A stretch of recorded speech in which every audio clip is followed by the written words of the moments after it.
रसी खान्थे म भन्दै भन्दै मौसमले न्यु खोजेको छ भन्दै रसी खान्थे म भन्दै भन्दै मौसमले न्यु खोजेको छ भन्दै माथि डाँडैमा पानी पर्न लागेको छ उही पुरानो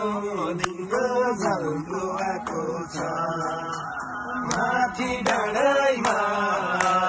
पानी पर्न लागेको छ उही पुरानो दिनको झल्को आएको छ उही पुरानो दिनको झल्को आएको छ।